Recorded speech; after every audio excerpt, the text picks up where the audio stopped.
வழங்க இருக்கின்றோம், சேலைகள் வழங்க இருக்கின்றோம். அதிமுக என்று சொன்னாலே கொடுக்கின்ற கட்சி, கொடுப்பதை கெடுக்கின்ற கட்சி திமுக. பிறகு கொடுப்பதை கெடுக்கின்ற கட்சி. எல்லா மக்களுக்கும் கொடுக்க வேண்டும் என்று அள்ளி கொடுத்த தலைவர் எம்ஜிஆர் ஆரம்பித்த அண்ணா திராவிட முன்னேற்ற கழகம் இன்றைக்கு விளையாக்கப்பட்டு விருட்சகமாக வந்திருக்கிறது. புரட்சி தலைவர் அம்மா என்பவரால் தலைவியால், புரட்சி தலைவியால் விருட்சகமாக வளர்க்கப்பட்டு இன்றைக்கு அருமையான பலந்தொரு விருட்சகமாக எடப்பாடி அவருடைய தலைவரிலே அண்ணா திராவிட முன்னேற்ற கழகம் இன்றைக்கு பேர்தலை ஓட்டு வருகிறது. எப்போது தேர்தல் வந்தாலும் அண்ணா திராவிட முன்னேற்ற கழகம் வெல்லும், அதிமுக ஆட்சி அமைக்கும், எடப்பாடியார் முதலமைச்சராக வருவார் என்ற நிலை இன்றைக்கு தமிழ்நாட்டில் வந்திருக்கிறது. அதற்கு காரணம் என்ன? ஆளுகின்ற திமுகவுடைய அட்டகாசம், தமிழ்நாட்டில் முதலமைச்சர் ஸ்டாலினுடைய அடாவடித்தனம். திமுக என்ற கட்சியாலே என்றாலே அது தில்லுமுள்ளு கட்சி என்பதை மீண்டும் மீண்டும் நிரூபிக்கிறார்கள். பணத்தை வைத்து மக்களை ஏமாற்றினார்கள். அதே பணத்தை வைத்து ஏழைகளின் ஏழ்மையை பயன்படுத்தி மீண்டும் ஆட்சிக்கு வர துடிக்கிறது திமுக. அதை தடுக்கின்ற பணியை அதிமுக செய்கிறது. நீங்கள் செய்ய வேண்டும். உங்களுக்காக உழைக்கின்ற கட்சி அதிமுக. புரட்சி தலைவர் எம்ஜிஆர் கட்சி ஆரம்பித்த நேரத்தில் கஞ்சி துணி திறந்து ஏழைகளுக்காக சாப்பாடு கொடுத்தவர், சத்துணவு கொண்டு வந்தார், தண்ணீரம் திட்டமிடத்தை கொண்டு வந்து கிராமங்கள் தோறும் சுத்திகரிக்கப்பட்ட தண்ணீரை கொடுத்த தலைவன் புரட்சி தலைவர் எம்ஜிஆர். ஏழைகளுக்காக, இல்லாத மக்களுக்காக வேட்சி தலைவர் கொடுத்தார். நெசவாளருடைய சேலைகளை எல்லாம் வாங்கி இல்லாத ஏழைகளுக்கெல்லாம் இலவசமாக கொடுத்து நெசவாளருடைய வாழ்க்கையில் ஒளியேற்றியவர் புரட்சி தலைவர் எம்ஜிஆர். அவருக்கு பின்னால் புரட்சி தலைவர் அம்மா அவர்கள் எல்லா கோயில்களிலும் அன்னதான திட்டத்தை கொண்டு வந்தார். படிக்கின்ற மாணவர்களுக்கு மடிக்கண்ணை கொண்டு வந்தார். பட்டாசு தொழிலுக்கு ஒரு பாதுகாப்பை கொண்டு வந்தார். பயிற்சி மையம் கொண்டு வந்தார். பட்டாசு இடங்களுக்கெல்லாம் பட்டாசு நிறுவனங்களுக்கெல்லாம் சாலைகளை வைத்து கொடுத்தார். அம்மாவுடைய காலத்தில் அம்மா பரிசு பெட்டகம் பிறக்கின்ற குழந்தைக்கு, தாயார் குழந்தை பெற்ற தாயாருக்கு லேகியம், இடுப்பு லேகியம், கிளுகிழுப்பை, பஞ்சுமத்தையோடு பரிசு பெட்டகம் கொடுத்த தலைவி புரட்சி தலைவர் அம்மா. 18,000 பணம் திருமணமாகின்ற பெண்களுக்கு 50,000 ரூபாயும் ஒருவன் தங்க காசு கொடுத்த ஆட்சி அதிமுக ஆட்சி அம்மா. அந்த திட்டங்களை எல்லாம் நடைமுறைப்படுத்தியவர் எடப்பாடியார். மெடிக்கல் காலேஜ் 11 மெடிக்கல் காலேஜை தமிழ்நாட்டில் ஓராண்டிலே கொண்டு வந்தார். 64 ஆர்ட்ஸ் காலேஜை, கலை அறிவியல் கல்லூரியை கொண்டு வந்தார். சட்ட கல்லூரிகளை கொண்டு வந்தார். பாலிடெக்னிக்களை கொண்டு வந்தார். கல்வியை தமிழகத்துடைய முன்னேற்றத்திற்காக பாடுபடக்கூடிய இளைஞர்களை கல்வியை புகுத்தி உயர்கல்வியை தமிழகம் இந்தியாவிலே முதல் மாநிலமாக கொண்டு வந்த முதலமைச்சர் எடப்பாடியார். கல்லூரி படிக்கின்ற மாணவர்கள் கஷ்டப்படக்கூடாது, அவர்கள் மெடிக்கல் கல்வியுடைய கனவை நனவாக்குவதற்காக மெடிக்கல் கல்வியில் சேர்வதற்கு அரசு பள்ளியிலே படித்த மாணவ மாணவிகளுக்கு 7.5% இடஒதுக்கீட்டை கொண்டு வந்து மெடிக்கல் கல்வியுடைய கனவை, கிராமத்து பெண்களுடைய கனவை நனவாக்கிய முதலமைச்சர் எடப்பாடியார். உண்டா இல்லையா?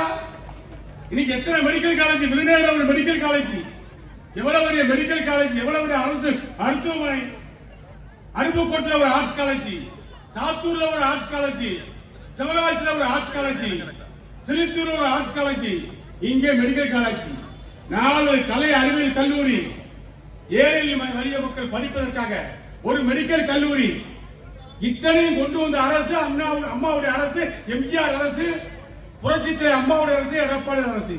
இந்த ஆட்சியில, திமுக ஆட்சியில ஏதாவது ஒரு நன்மை இருக்கா? வந்தாங்க, என்ன செஞ்சாங்க? சங்கலிங்கபுரத்தில் நான் திறந்து வச்சுட்டு போனேன், எடப்பாடியார் கொடுத்து 2000 மினிக்கிள்ளி கொடுத்தாங்க. அது 18 இடத்தை திறந்தோம். இங்க சங்கலிங்கபுரத்திலே திறந்தோம். அம்மா மினிக்கிள்ளிக்கு ஏழை மக்கள், வயதானவங்க, சுகர் பிரச்சனை வந்தா போய் ஊசி போட்டு மாத்திரை வாங்கிட்டு இருந்தாங்க. அதை வந்தோடனே பூட்டியாச்சு, மடிக்கண்ணியை நிப்பாட்டியாச்சு. 1000 ரூபாய் தாரேன், 1000 ரூபாய் தாரேன்னு குடும்ப ஓய்வூதியம் பெறக்கூடியவங்க, ஏழை மக்களுக்கு முதியோர் பென்ஷன் பெறக்கூடியவங்க, விதவை பென்ஷன் பெறக்கூடியவங்க பூரா நிப்பாட்டி அதை 1000 ரூபாய் உதவித்தொகை அறிவிச்சிருக்காங்க. நாட்டு மக்கள் இன்னைக்கு திமுக செஞ்ச ஒரே சாதனை, முதலமைச்சர் ஸ்டாலின் செய்த ஒரே சாதனை, டாஸ்மாக் கடைகளை அதிகப்படுத்தி, விற்பனை நேரத்தை அதிகப்படுத்தி, இன்னைக்கு எல்லோரையும் போதைக்கு அடிமையாக்கினது தான் மிச்சம். திமுக ஆட்சியில எங்கு பார்த்தாலும் போதை, எங்கு பார்த்தாலும் போதை கலாச்சாரம். இது ஒழிய வேண்டுமா வேண்டாமா? நீங்கள் தான் சொல்ல வேண்டும். முடிவெடுக்கின்ற பணி உங்களுக்கு இருக்கிறது. சங்கரலிவரம் என்பது சுற்று வட்டார கிராமங்கள், ஒரு 50 கிராமங்களை சுற்று வட்டாரங்களை சேர்ந்த பகுதிகள் வந்து நடமாடக்கூடிய பகுதி. இங்க இருக்கின்ற மக்களிடத்தில் நான் கேட்கிறேன், அண்ணா திமுக ஆட்சியிலே 10 ஆண்டுகள் நாங்கள் அமைச்சராக நான் போன்றவர்கள், அண்ணன் நத்த விஸ்வநாதன் போன்றவர்கள் அமைச்சர் நேரத்தில் சுபிட்சமான ஒரு ஆட்சியை கொடுத்தோம். அம்மாவுடைய காலத்திலும் சரி, அண்ணன் எடப்பாடி காலத்திலும் சரி சுபிட்சமான ஆட்சி. இன்றைக்கு விலைவாசியே ஏறி போச்சு, விண்ணை முற்றளவுக்கு விலைவாசி, எல்லா பிரச்சனையும் உருவாயிடுச்சு. இதையெல்லாம் தடுக்க வேண்டாமா? ஆக ஒரு நல்ல ஒரு அரசு அமைய வேண்டும். மக்கள் விரும்புகின்ற அரசு, மக்கள் போற்றுகின்ற அரசு, மக்களுக்கான அரசு, விவசாயிகளுக்கான அரசு, ஏழைகளுக்கான அரசு, நெசவாளர்களுக்கான அரசு, பாட்டாளிகள், படைப்பாளிகள், பட்டாள தொழிலாளர்களுக்கான அரசு. அது அதிமுக அரசு அமைய வேண்டும் சொன்னால் நீங்கள் வாக்களிக்க வேண்டிய சின்னம் ரெட்டலை சின்னம். ரெட்டலை சின்னத்தில் வாக்களித்து விருதுநகர் மாவட்டமே அதிமுகவுடைய எட்டு கோட்டை என்பதை நீங்கள் நிரூபிக்க வேண்டும். அருமையான நத்த விஸ்வநாதரோடு வருகின்ற பொழுது சொல்லிக் கொண்டே வந்தார், திமுகவின் மீது மக்கள் கோபத்தில் இருக்கிறார்கள், அதிமுகவுக்கு வாக்களிக்க தயாராகிவிட்டார்கள். நமது கட்சி நிர்வாகிகளை தயார்படுத்த வேண்டும். பொதுமக்கள் தயாராக இருக்கிறார்கள் வாக்களிக்க. நாம் தயாராக வாக்குகளை பெறுவதற்கு தயாராக இருக்க வேண்டும் என்று சொல்லிக் கொண்டே வந்தார். அதை வருகின்ற பொழுதே கார்லை சொல்லிட்டார். அருமையான எழுச்சி மிகு கூட்டம், எழுச்சியான வரவேற்பு, கட்சி தொண்டர்கள் இப்படி இருக்க வேண்டும், இப்படி செயல்பட வேண்டும் என்று சொன்னார். பெருமையாக இருக்கிறது. அந்த பெருமைக்கு முத்தாய்ப்பாக நாம் விருதுநகர் மாவட்டத்துடைய 7 தொகுதிகளிலும் அதிமுக வென்றது என்ற வரலாற்றை உருவாக்க வேண்டும். எடப்பாடியாரை கோட்டைக்கு அனுப்ப வேண்டும், ஸ்டாலினை வீட்டுக்கு அனுப்ப வேண்டும். இதுதான் உங்கள் பணி. வாக்காளர்களே, பெரியோர்களே, நெசவாளர்களே, பட்டாள தொழிலாளர்களே, விவசாய குடிமக்களே, உங்களை கரங்குப்பி கைகுப்பி கேட்கிறோம். இன்னும் ஒரு முறை ஏமாந்தால் 5 ஆண்டுகள் இந்த நாட்டை விலைபேசி வித்து விடுவார்கள். திமுக கட்சியை சேர்ந்தவர்கள், ஸ்டாலின் குடும்பத்தை சேர்ந்தவர்கள் விற்பனை செய்து விடுவார்கள். இங்கே எம்எல்ஏக்கள் யாராவது வர்றாங்களா? நாங்கள் ஓட்ட ரோடு தான், நாங்கள் ஓட்ட பாலம் தான், நாங்கள் ஓட்ட மெடிக்கல் காலேஜ் தான், நாங்கள் கட்டின அரசு மருத்துவமனை தான். ஏதையாவது உணர்ச்சிருக்காங்களா? ஒரு தாலுகா ஆஃபீஸ்க்காவது புது பில்டிங் கட்டிருக்காங்களா? ஒரு யூனியன் ஆஃபீஸ்க்காவது புது பில்டிங் கட்டிருக்காங்களா? ஒண்ணுமே கிடையாது.